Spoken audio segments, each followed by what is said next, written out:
hay dinamismo allí y eso hace que la incertidumbre sea mayor. Hasta ahora, este despliegue obedece puede justificarse, quiero decir, no necesita justificarse con una acción bélica en Venezuela. Se justifica por la recuperación simbólica también y si se quiere hasta psicológica del gran espacio hemisférico estadounidense, ¿no? Espacio hemisférico en el que Estados Unidos tiene prevalencia, vamos a decirlo así. Hasta ahora. Entonces, no necesitamos una acción bélica para justificarlo, es lo que quiero decir. Se justifica por sí mismo, ¿no? Dentro de esta doctrina geopolítica. Si hay alguna acción militar en territorio venezolano, claramente bélica, pues eso va a depender de cuáles de los grupos hayan podido tener a su vez más consensos, ¿no?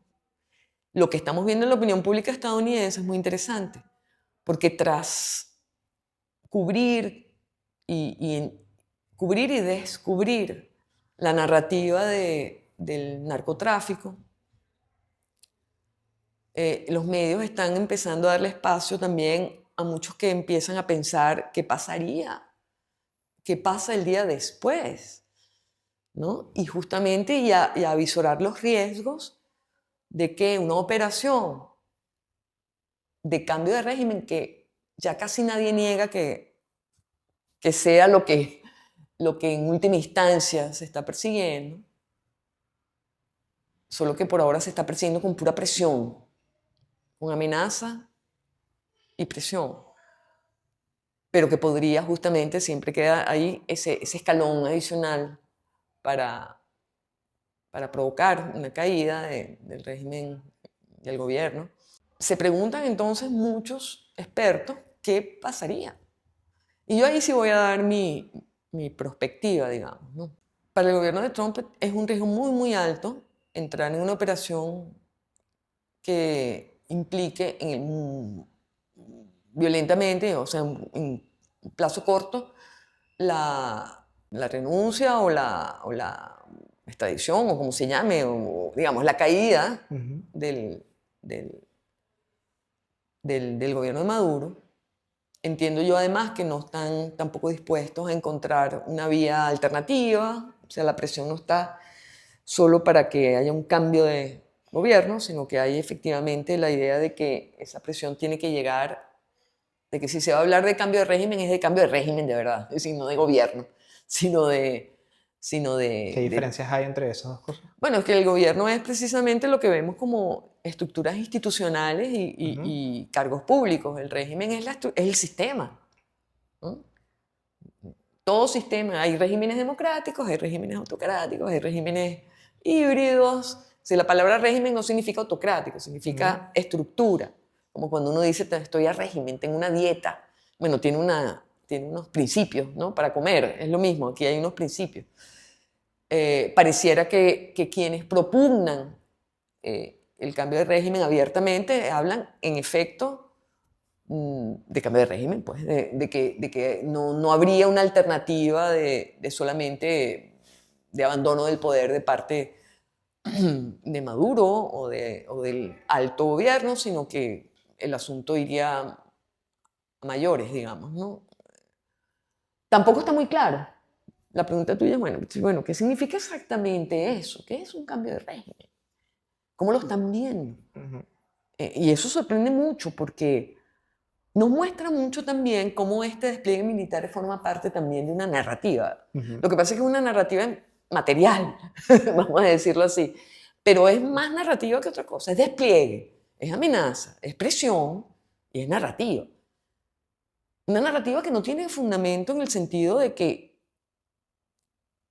ni siquiera sabemos muy bien qué significa la lucha contra el narcotráfico, qué significado tiene el bombardeo de las lanchas, cómo afecta efectivamente o no el campo, el consumo de drogas en Estados Unidos, esas acciones, cómo protege a Estados Unidos bombardear unas lanchas con 1.000 o 2.000 kilos de cocaína, que en muchos casos no iban ni siquiera para Estados Unidos.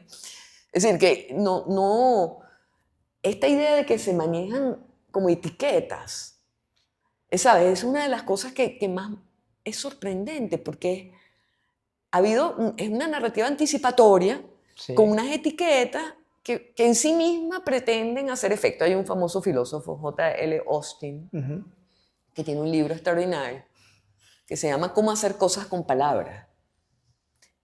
Y él desarrolla ahí la famosa teoría muy interesante de una serie de cosas que hacemos normalmente, en donde el acto es la palabra misma. Por ejemplo, cuando uno promete algo, se prometo bajar de peso. Bueno, el acto de prometer es un acto lingüístico, ¿sí? Ya se cumple. O un juramento. Uno jura, el acto es jurar y es un acto, no es una palabra, ¿sí? Bueno, aquí pareciera que estamos en este mundo, ¿no? En el mundo de las palabras que hacen cosas. Pero eso tampoco será como nuevo, ¿no? Porque, No. o sea, porque de hecho en Irak también se usó más o menos, se hizo un constructo Claro. el terrorismo como un medio para Claro, entrar pero ahí y el tenían, tema no, de las pero ahí armas de... la línea narrativa era mucho más clara. Sí, claro. O sea, Fue había como habido más pensada, ¿no? había las Torres Gemelas, había habido un acto terrorista y había un actor no estatal beligerante Sí, claro. que declaró realmente la guerra, Pero ¿no? también se usó el tema de las armas de destrucción Claro, masiva. exacto, ese es el otro caso. Claro, esto fue una extensión a partir Y bueno, la palabra terrorismo también está siendo usada por la administración Trump para el caso de Venezuela. Totalmente. Entonces Por se eso, mezcla eso y eso tiene unas implicaciones. exactamente. Entonces aquí, pero fíjate, de nuevo, estás, digamos, subrayando la tesis que estoy tratando de describir, que es cómo hay una serie de capas narrativas que son casi legendarias, vamos a decirlo así, ¿no? Y que sirven para fines que son otros, ¿no?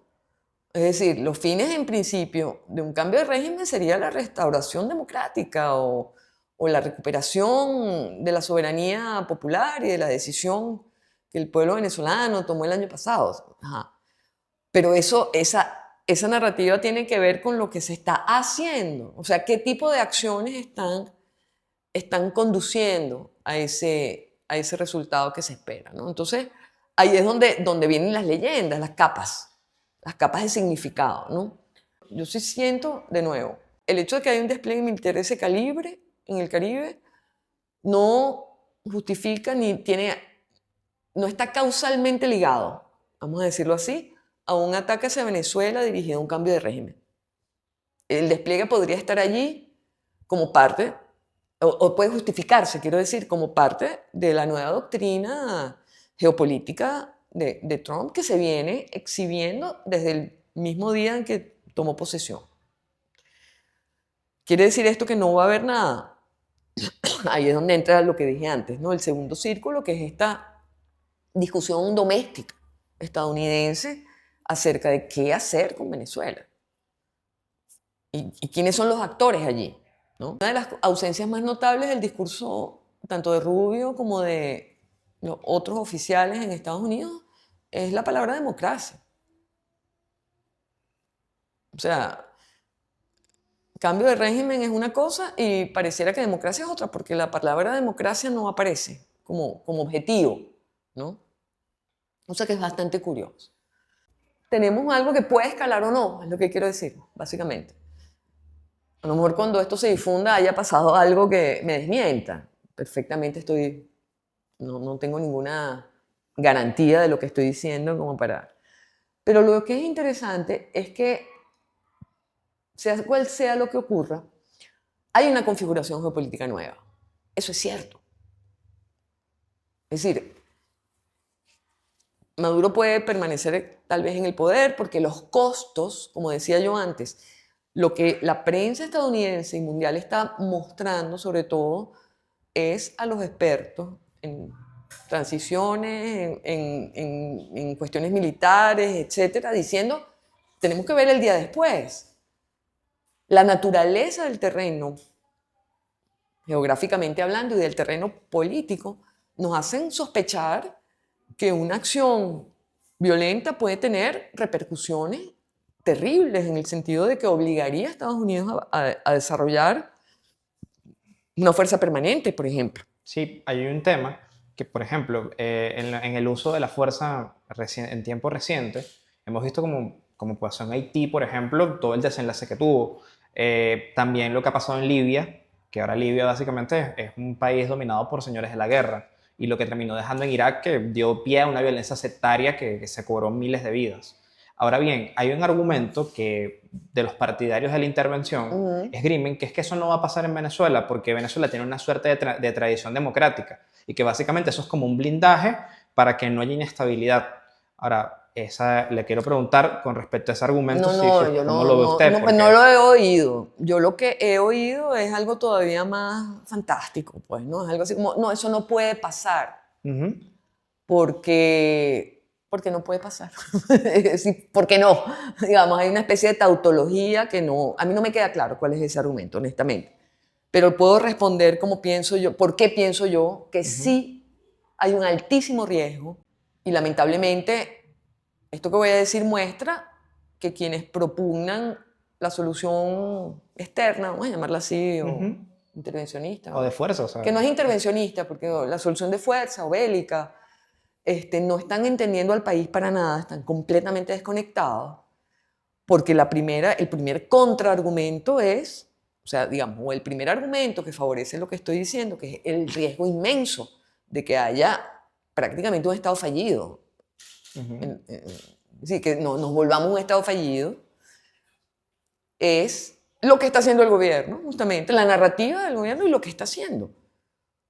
Es muy fácil para el gobierno es muy fácil exhibir unos milicianos en condiciones físicas nada propicias a la lucha, pero eso no es lo que él está tratando de mostrar. No están tratando de mostrar fuerza ofensiva, están tratando de mostrar moral y fuerza defensiva, porque esas personas pueden no ir a un frente con unos green berets, no una van guerra a ir, convencional. pero eso no van a ir, pero una guerra prolongada o una guerra de resistencia, que es como lo están ellos pensando, o en el peor de los casos, que es lo que yo creo que es más probable, que es en una fragmentación de feudos, pues esas personas son perfectamente útiles y tienen su lugar. Entonces el gobierno está planteando una guerra de resistencia, se está preparando para eso. Y ninguno de los expertos militares que yo he oído le ha negado a Venezuela capacidades defensivas. Todos han coincidido en que hay capacidades defensivas. Nosotros tenemos un ejército muy grande o respetable con respecto al tamaño de la población y tenemos una geografía súper propicia, es decir, en donde cualquier acción bélica, el que está adentro tiene la ventaja, vamos a decirlo así, ¿no? Una geografía muy complicada. Y con altos costos. Estructuras que ha montado el gobierno no son para defenderlo a él. La narrativa es para defenderte tú, cada uno. O sea, en Venezuela hay más de 6 millones de armas en manos de civiles. Eso es muy interesante, porque es que la gente no va a salir a defender a Maduro. Bueno, pero es que nadie va a salir a defender a nadie. Te vas a tener que defender tú mismo. Es decir, es la guerra de todos contra todos. Ese es el escenario, no es un escenario en el que haya unas fuerzas leales y entonces una fuerza de no sé quién que se le enfrenta a las fuerzas leales a Maduro. O sea, honestamente ese ajedrez o lo que fuera no lo entiendo ni siquiera, porque ¿sobre qué base? O sea, Entonces yo creo que la pregunta que hay que hacerse es, no importa cuáles son las hipótesis que la gente tenga, la pregunta es sobre qué las fundamenta. En mi opinión, sobre un desconocimiento absoluto de cómo está funcionando la Fuerza Armada, de cuáles son las capacidades institucionales de la Fuerza Armada, de cómo ha habido lo que los politólogos llaman el coup proofing, es decir, el blindaje contra golpes militares que ha venido haciéndose desde el 11 de abril.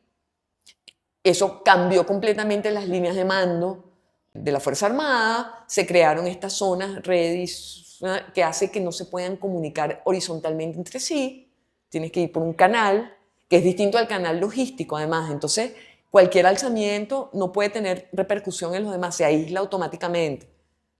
O sea, hay un sistema de blindaje contra golpes militares puesto en práctica desde hace muchos años y una cultura también interna.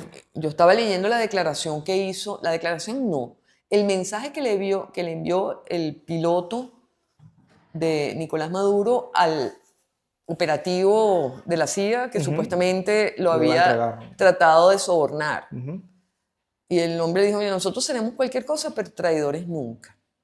Y rechazó $50 millones. Entonces, yo no diría que eso es eso puede ser una excepción y a lo mejor otro hubiera hecho algo, pero es un mensaje.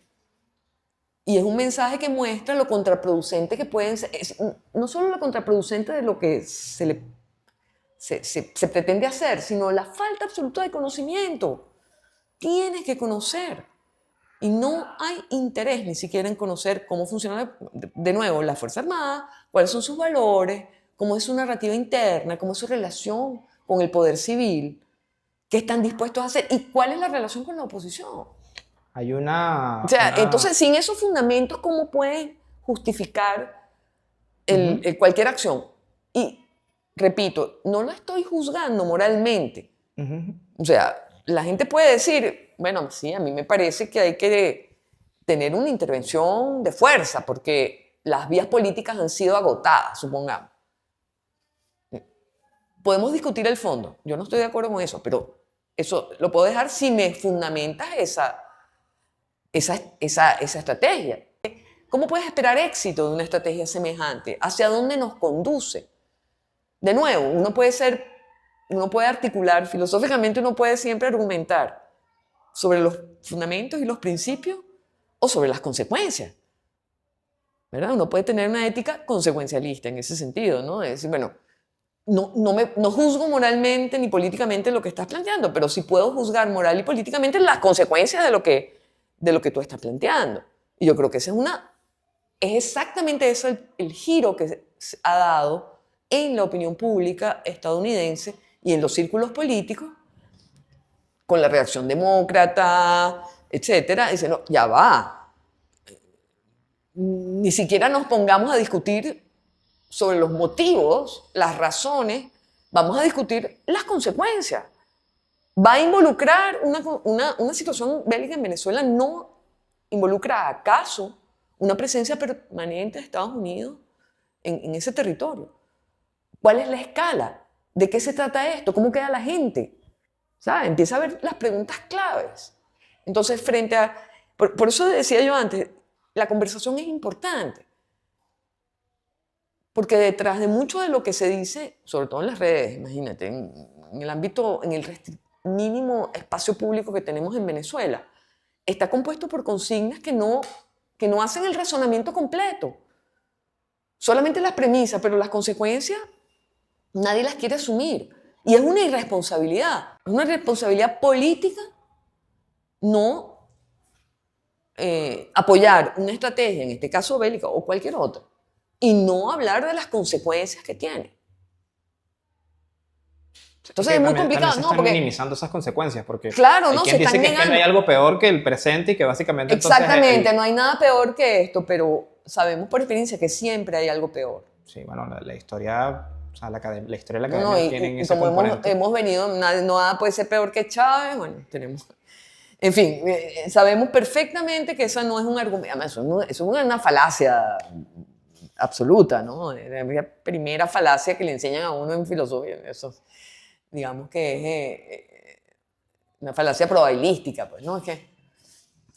Pero así como estoy articulando, tratando de describir mi propio desconcierto acerca de cómo es posible que se propongan estas estrategias para recuperar nuestra democracia, yo creo que ese es el objetivo. Yo creo que nadie puede decir que ese no sea el objetivo de todos. Y precisamente pongo el dedo en el tema de las consecuencias, de la responsabilidad política que hay que tener cuando se hacen ciertas propuestas, ¿verdad?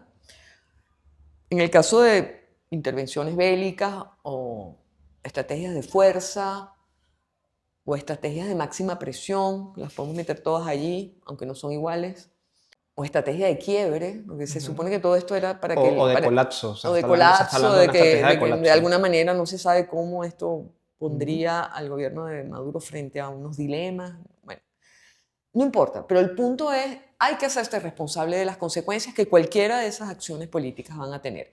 Y al revés, y del otro lado también, al otro lado del espejo, entre quienes dicen, y yo me cuento allí, dicen, bueno, no, ya va, momento, esta crisis, esta circunstancia existencial en la que estamos como venezolanos, pues también hay que hacerse cargo de las consecuencias de las propuestas que uno pueda tener, que son propuestas en las que tenemos que reconstruir el tejido político.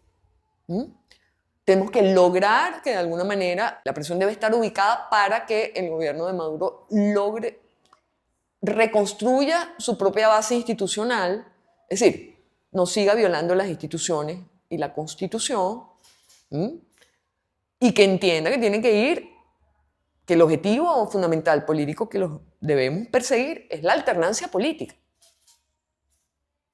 Ahora, ¿cuáles son las consecuencias de una política como esa? Tiempo. No es instantánea, no tiene ninguna garantía de éxito, puede ser que pase y puede ser que no. Entonces hay que construir tácticas para eso, que en mi opinión tienen que ser tácticas en el orden económico. Yo creo que las posibilidades para reconstruir un espacio democrático en Venezuela pasan muchísimo por reconstruir las capacidades económicas del Estado, cosa que en esta coyuntura puede ser muy útil para que esas capacidades económicas renovadas tengan que venir acompañadas, y ahí está la presión política, tienen que venir acompañadas de reformas políticas y de liberalización política, ¿sabes? Y de reconocimiento de la oposición y, en fin, respeto a la Constitución. Es decir, a todas estas, en esta situación coyuntural, el gobierno ha podido salvarse de ser receptor de las consecuencias de esta horrenda nueva crisis económica en la que estamos, ¿no? Entonces, bueno, eso va a estar ahí, ese fondo está ahí. El gobierno no tiene capacidades económicas para asegurar, no digo simpatías, sino incluso gobernabilidad, en un cierto sentido, ¿no? Y por lo tanto, hay una puerta de entrada. Por ejemplo, la reinserción de Venezuela en el sistema financiero internacional, es decir, a los fondos y préstamos del Fondo Monetario Internacional o de los fondos hemisféricos. Sí. Eso es una puerta. Ahí hay fondos. Y son condicionables, porque ningún préstamo del Fondo Monetario Internacional se hace si no hay unas condiciones macroeconómicas, ¿verdad? Y de transparencia de cuentas que nos permitiría ver a los venezolanos en la condición, cuál es el proyecto económico de este gobierno y cuál es la condición actual de la economía y qué se puede hacer. Entonces, ahí tiene mucho que ver un poco como se hizo en la negociación de Barbados y Oslo cuando se planteó el fondo... El acuerdo sobre el fondo social, pero esto tendría que ser en una escala mayor, pero es un poco eso, se puede condicionar el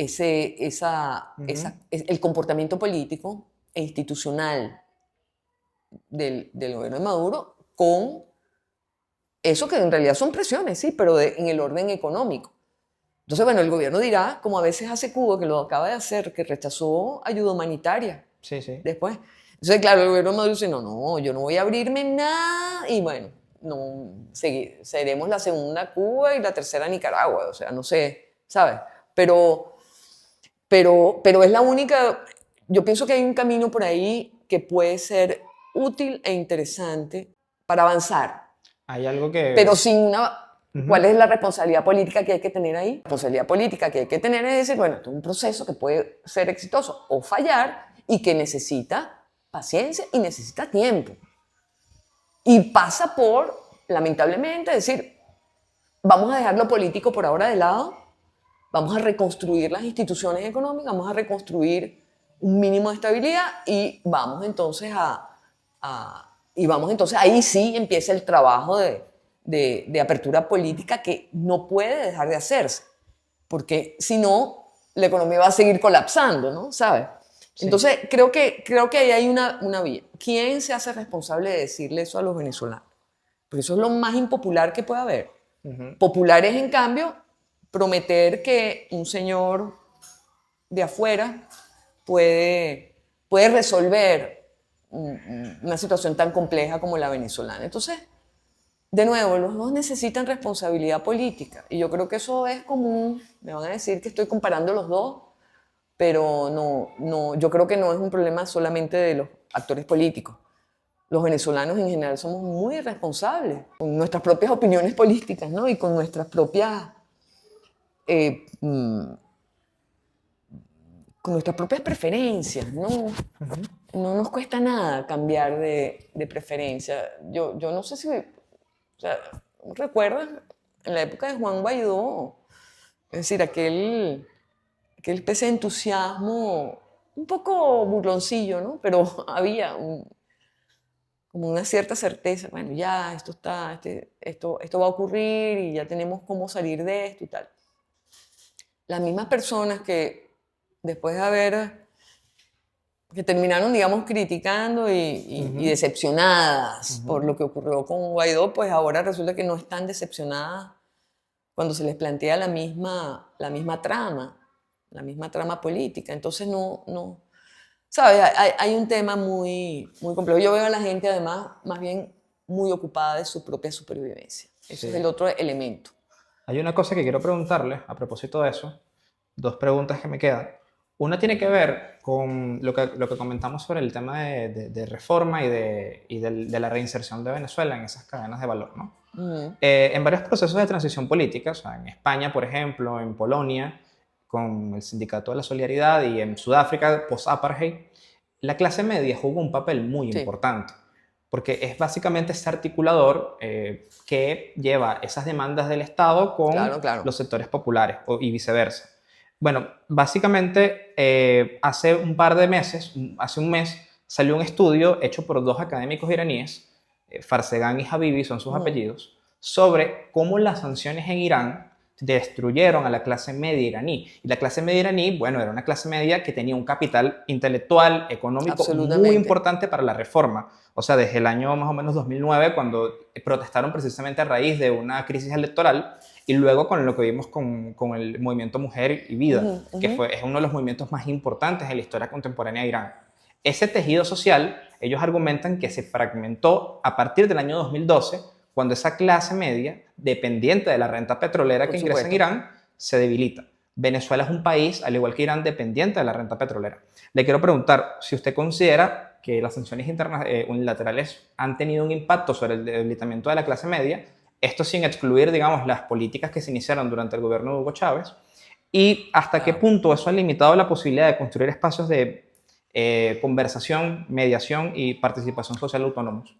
Bueno, el colapso económico de Venezuela es ejemplar en el sentido de que, en el sentido casi arquetípico, ¿no?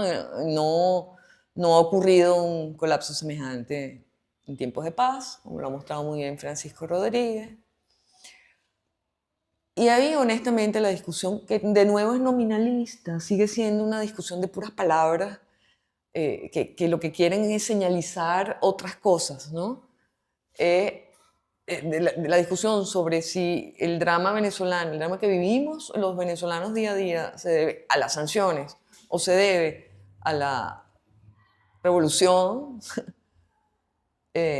no tiene ningún sentido. O sea, no tiene absolutamente ningún sentido. Hay sanciones y hay revolución. Las dos tienen que tener un efecto, sencillamente. Si no tuvieran un efecto las sanciones, no se pondrían. O sea, lo que yo le digo a las personas que se niegan a entender que las sanciones petroleras y secundarias que se toman a partir de 2019 tienen un efecto fundamental sobre la estructura económica venezolana y la estructura social venezolana, e incluyendo, por supuesto, la diáspora y todas las consecuencias que sabemos. Es eso, sí, bueno, entonces si las sanciones no sirven para nada, entonces ¿por qué las están ahí? Es el único argumento que yo les doy. Ajá, bueno, entonces no hubo efecto. Todo el efecto que estamos viendo en nuestra destrucción económica, en nuestra destrucción de nuestras aspiraciones económicas como ciudadanos, todo se debe al impacto de las malas políticas económicas de la revolución o del chavismo, del madurismo. Bueno, perfecto. Si es así, entonces no necesitamos las sanciones. ¿Para qué están? Sáquenlas, ¿no? Entonces me tendrán que decir, no, sí tiene un impacto. Entonces yo pregunto, entonces sí hay un impacto sobre la población en la medida en que se recortan los ingresos fiscales de una nación, pues algún efecto tiene que tener sobre sobre una sociedad que en efecto Sí, depende del petróleo. Entonces dime, digamos, hay un casi, o sea, lo que me sorprende es que es un nuevo caso. Es como lo que hablábamos antes de la polarización y tal. Es un nuevo caso de una falsa oposición, de un falso dilema, que lo que hace es quitarnos energía. Y que lo que hace, justamente, ahí sí vamos al tema de la polarización, es seguir creando narrativas opuestas, narrativas que no tienen nada en el medio. El conflictivismo. Es decir, la verdad, la única posibilidad es que prevalezca la verdad y la construcción de la verdad que yo he hecho. No hay otra. No hay otra. Y por lo tanto ya no estamos en el campo de la política, que yo creo que ahí es donde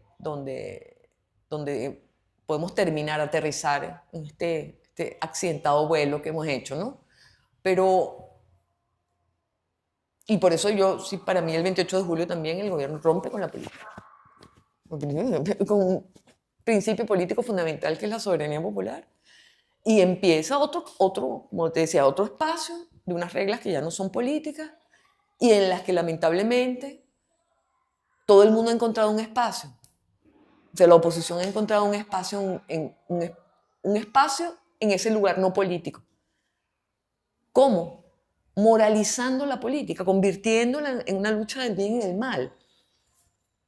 La narrativa entonces ya no es política, no es que esto es una revolución, o es que es socialismo, o es que es autoritarismo, o que es lo que dicen que erróneamente totalitarismo, lo que fuera. No hay una preferencia, no hay una construcción política del madurismo, sino que entonces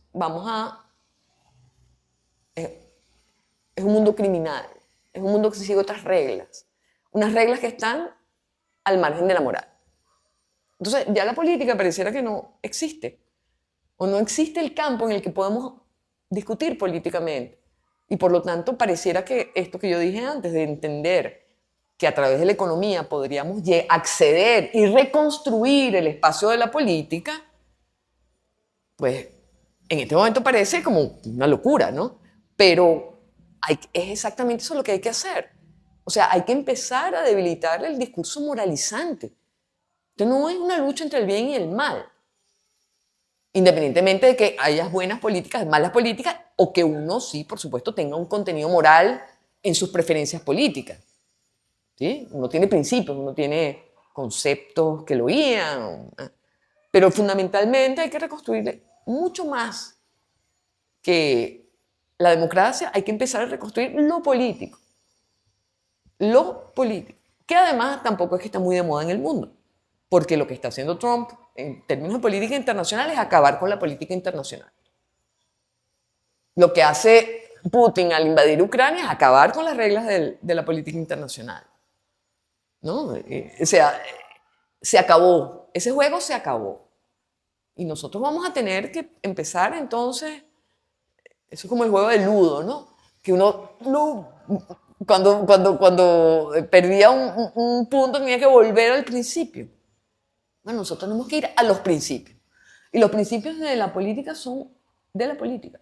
En la política los agentes tienen intereses, algunos legítimos, otros ilegítimos en el sentido político, pero sin duda no estamos en una narrativa, en este momento estamos en una narrativa que no es política. O sea, la narrativa de lo criminal, de lo penal o de lo moral.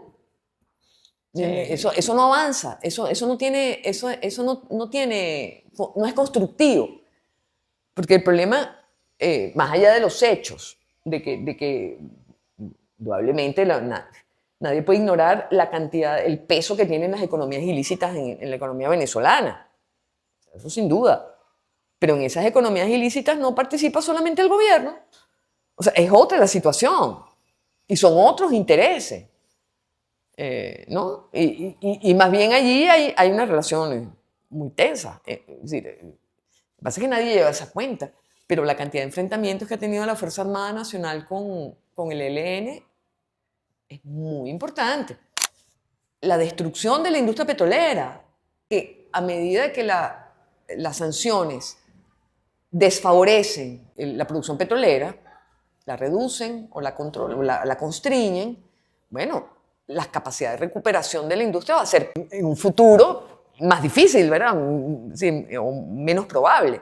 Entonces, incluso por autopreservación, digamos, si alguien tiene un proyecto de toma del poder y de instauración democrática, no debería apoyar la prolongación de las sanciones, aunque sea para poder preservar lo que va a tener que ser la fuente fundamental de fondos para una reconstrucción democrática e institucional, ¿sabes? O sea que hasta por eso parece que, es lo que digo, ¿qué discusión estamos teniendo? Sabemos muy bien con los expertos como Francisco Rodríguez. Acaba de publicar un libro, Tierra Arrasada se llama. Sí, Y es yo que creo esa parece que es básicamente una premisa política, como exacto, pasó en Cuba cuando se codificaron las sanciones y el exacto. embargo. Entonces uno Entonces, dice, bueno, ajá, entonces la pregunta que hay que hacerle, bueno, ahí está todo lo que hay que saber de sanciones en ese libro. O sea, ahí no tenemos que ni que... Esos son los hechos. Que los quieran aceptar o no, es otra cosa. Pero por lo menos hay un hecho que hay que aceptar. Y es que el futuro, después de un periodo tan largo de sanciones, es distinto a un futuro que no tuviera sanciones. Esa es la verdad, digo, un futuro democrático, ¿no?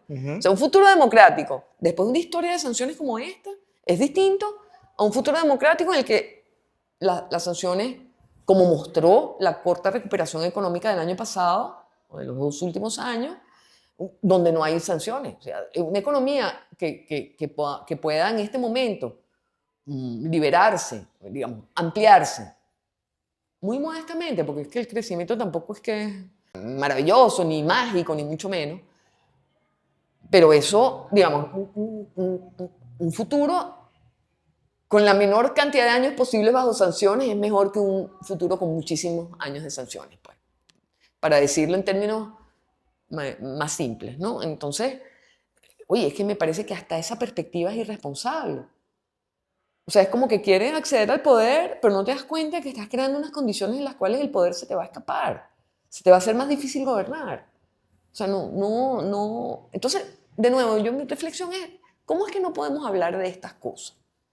¿Por qué tenemos que estar sometidos los venezolanos que nos ocupamos de esto, que somos muy pocos, porque hay que decirlo, que la gente se está ocupando de sobrevivir, no se está ocupando de política, ni se está ocupando de invasiones, se está ocupando de que día a día tiene que resolver y cada día con más dificultad, ¿no? Los que nos preocupamos de esto decimos, bueno, pero ¿cómo es que no podemos hablar de esto? ¿Por qué tengo que someterme a consignas? ¿Por qué tengo que provocar la hostilidad de gente que parece que no, que se niega realmente a sacar las consecuencias lógicas de lo que está argumentando, ¿no? Y eso es lo que me parece más peligroso, porque perdimos esa cultura pública, ¿no? Y como digo, en la experiencia que, ya termino con esto, el tema del foro cívico, lo que ha hecho también, una experiencia que hicimos con un proyecto específico, fue justamente empezar a explorar las capacidades de conversación, las demandas, la manera en que la gente se refiere a lo que quiere políticamente, no solo políticamente, también quiere, digamos, lo que serían las demandas sociales, las demandas, la construcción como de estos agentes sociales que dicen, bueno, nosotros como ciudadanos, como pueblo, pensamos que esto, el tipo de políticas públicas es la que debería ocurrir, etc. Y una de las cosas que es muy notable es que bajo las apropiadas circunstancias de conversación, por supuesto que los acuerdos son mucho mayores que los desacuerdos, obviamente, eso pasa siempre, pero sobre todo hay una gran demanda de orden institucional, como que las instituciones tienen que volver a funcionar. Es decir, eso que pudiera ser aquel espíritu democrático, que yo creo que es más una fantasía que tenemos nosotros, pero bueno, quizás podríamos darle cierta validez, podemos admitir que existe algo así cuando hay esta nostalgia que uno ve de un Estado que funcione, de unas instituciones que funcionen, de justicia como la palabra que une al ciudadano con el Estado, ¿sabes? Ese vínculo con el Estado en el cual tú eres escuchado y a la vez hay unas demandas y unas responsabilidades que el Estado tiene, porque es que el Estado tiene responsabilidades constitucionales.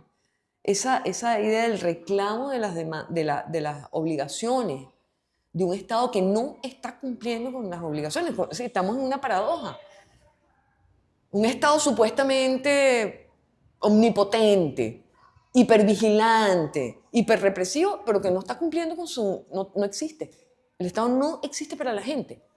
No existe en el hospital, no existe en el transporte, no existe en la capacidad económica, no existe en las pensiones, no existe, en ninguna otra parte existe. No existe.